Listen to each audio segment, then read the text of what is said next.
Hey, what is going on, guys? XpertFusion here, and welcome to Season 1, Episode 15 of the Telltale The Walking Dead TV Adaptation series. We are on, of course, like I said, Episode 15. This episode is titled Gone. Now, let's get into the characters that we have at this point in the story. We have, of course, Lee, Omid, Krista, Kenny, and Ben all together at the house, the mansion at the moment. Jordan and Molly are still out there on top of the rooftop, hiding from this herd of zombies. And Clementine is kidnapped by this mystery person that we still don't know who it is. So the episode begins with Jordan and Molly making their way down the fire escape of this apartment building they're stuck on. A bunch of walkers approach them from around the corner. They start running, but Molly slows them both down. Jordan puts Molly on his shoulders as he keeps running. Back at the house, the group secure the house. Kenny tells them that they can cover themselves in walker guts and use that to get through the herd. Lee says that he'll do anything at this point.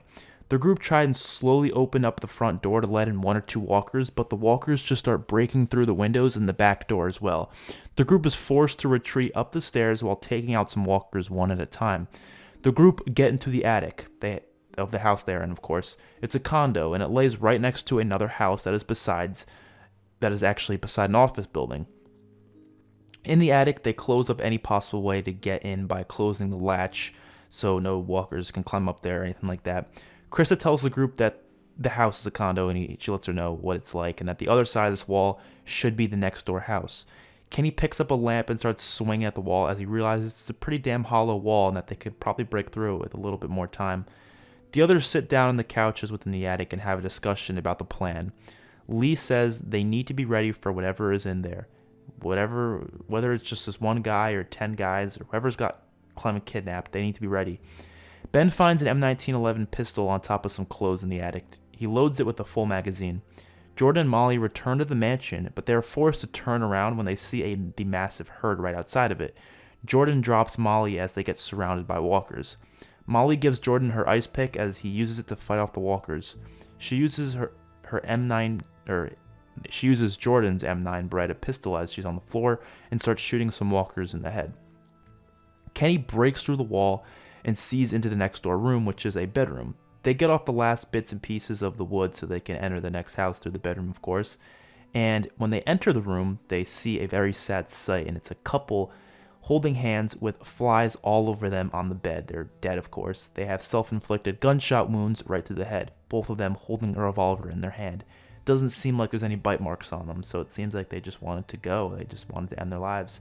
The group give a second of silence while looking at them. Ben says they wanted to go out together, which is obviously what he wanted, which he said in the last episode. He doesn't want to die alone.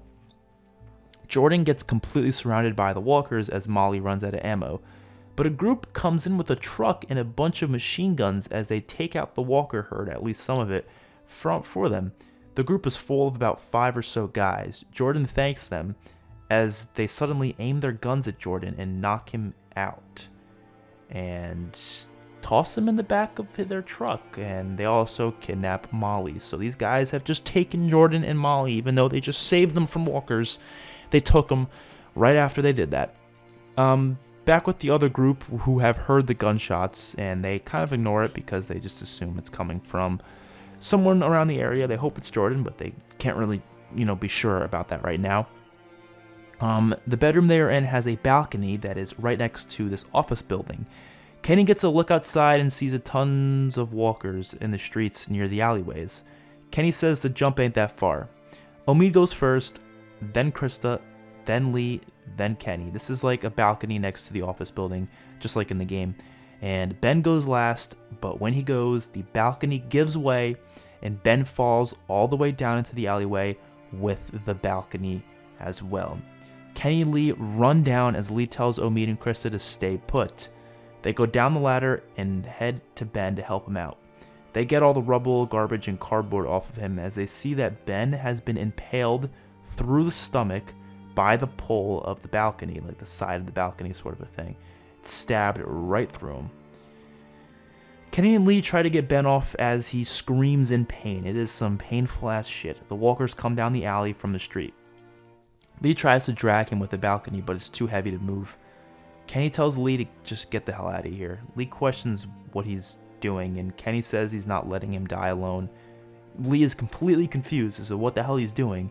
Kenny pushes Lee back through the gate and closes it shut. He puts a lock around it with keys because there's a lock that was on it, and he locks it. He doesn't have keys, but he locks it, so you need a key to open it, but it was originally unlocked, and now he locked it.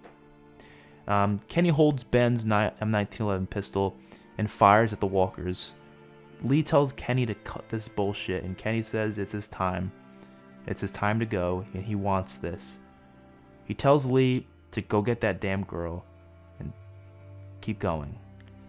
Kenny is now out of Lee's point of view from around the corner. Kenny uses his last bullet to shoot Ben right in the head to put him out of his misery as walkers approach them from all angles.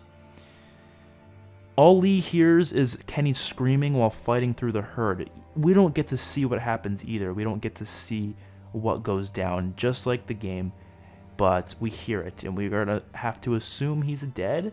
But of course, anyone who played the game knows probably what's gonna happen. Lee goes back up the ladder to meet up back with Krista and Omid. He tells them that they are gone and that they just gotta move on, I guess. And he's pissed, upset, but they gotta get Clementine. That's the end goal, right? He tells them we gotta go. They move on to the other side of the office building. It's a long, wide rooftop. Lee says they should hurry because whoever was shooting was more than one person, meaning so it's probably not Jordan. It might have been leftovers from the Crawford army. Clementine is shown being tied up in a bedroom as Adam, her captive, walks in. This guy's name is Adam.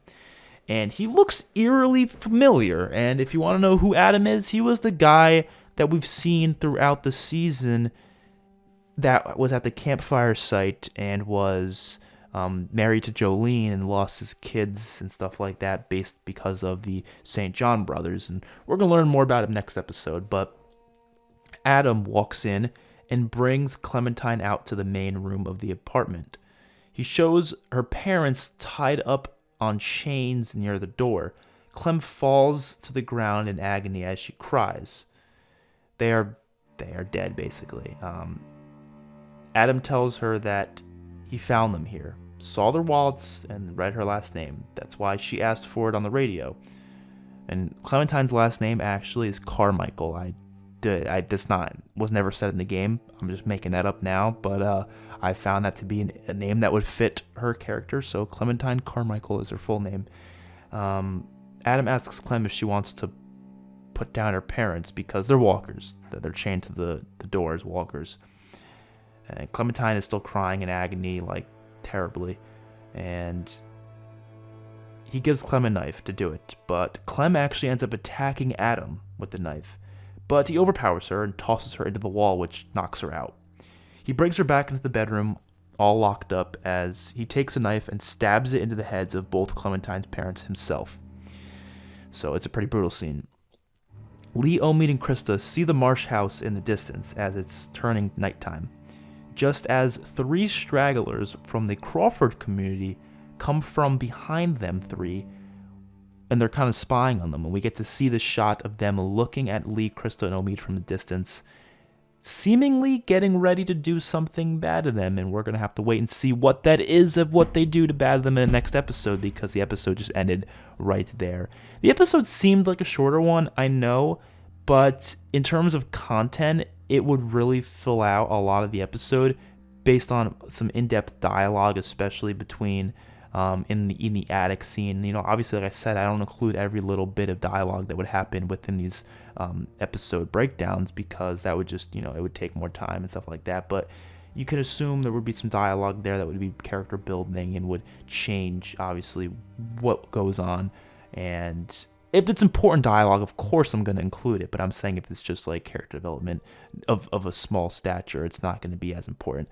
But what happened with Lee and Kenny, or with Kenny and Ben, it happened in the game, and I really like that story, and I didn't want to change it at all. Ben, to me, was a character that's just there to develop Kenny. He's not really there to develop anyone else, and therefore his character, to me, was not that important for the future of the show, but for Kenny's future, it was very important. So yeah, I'm kind of spoiling that Kenny isn't actually dead, but, You'll find out exactly what happened with him, of course, within later episodes. And I'm going to do something different than what I did in the game. It's not going to be the same deal as what the game did. So be ready for that. Next up is the finale, of course. Very exciting episode. So hopefully you guys enjoyed the video. I'll see you guys in the next one. Peace out.